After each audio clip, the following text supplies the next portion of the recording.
मात्र 99 रुपए में करें प्रतियोगी परीक्षाओं की तैयारी। डाउनलोड करें मुकेश पंचोली ऑफिशियल ऐप और पाएं सुनहरे भविष्य की गारंटी। जो पूर्व में CTI जो हुई थी उसमें करीबन 11 लाख आवेदन प्राप्त हुए थे और लगभग 8 लाख बच्चे उसमें परीक्षा में बैठे थे। इस बार हमको उससे भी ज़्यादा आवेदन प्राप्त हुए हैं, जबकि हमने इसकी जो डेट एक्सटेंड नहीं की है। पिछली बार डेट एक्सटेंड की गई थी, इस बार हम डेट एक्सटेंड नहीं की है।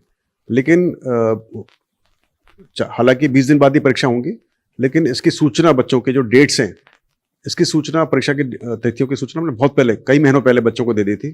तो बच्चे, अभ्यर्थियों ने फॉर्म बेशक अभी भरा होगा, मगर तैयारी वो काफ़ी वक्त से कर रहे हैं।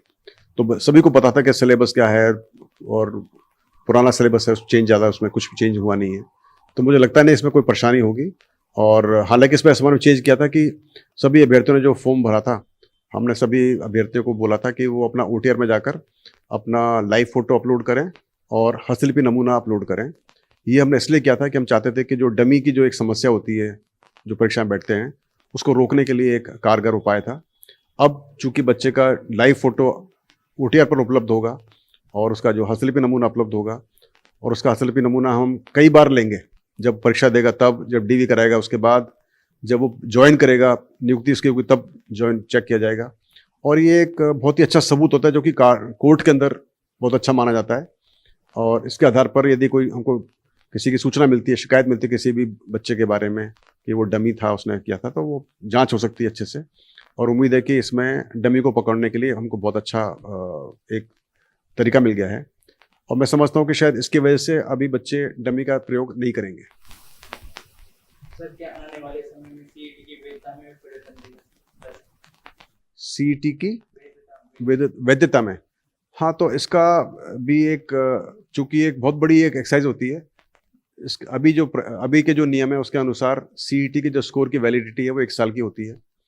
और मैंने जैसे पिछली बार जब CET हुई थी उसके आधार पर हमने एग्ज़ाम्स कराए थे, और मैंने देखा कि पिछले कुछ दिनों में जो हमने एग्ज़ाम कराए हैं, पिछले 6-7 महीनों में, उसमें कुछ ही एग्ज़ाम्स थे वो जो कि CET के बेस थे।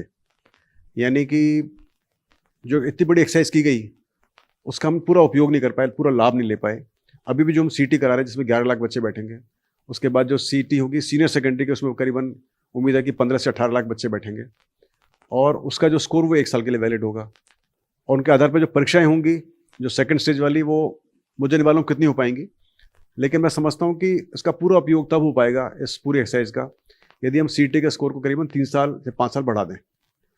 उससे क्या होगा कि जो बच्चे एक बार पास हो जाते हैं उनको दोबारा परीक्षा में बैठने की आवश्यकता नहीं है। जो बच्चे फेल हो जाते हैं वो अगले साल दोबारा बैठ सकते हैं। और जो नए बच्चे जो पास होते हैं 12th या ग्रेजुएशन, वो भी हर साल CET में बैठ सकते हैं। लेकिन जो नए बच्चे बैठेंगे उससे संख्या बहुत ज़्यादा बढ़ेगी नहीं, और उम्मीद है कि जो अगली जो CET होंगी वो छोटे संख्या के लिए होंगी। उससे सरकार के खजाने पर जो खर्च है वो भी कम हो जाएगा, और हमारी एक्सरसाइज भी हम आराम से कर पाएंगे, और बच्चों को भी परेशानी नहीं होगी बार बार CET में बैठने की। तो मुझे लगता है कि बहुत अच्छा एक ये उपाय है।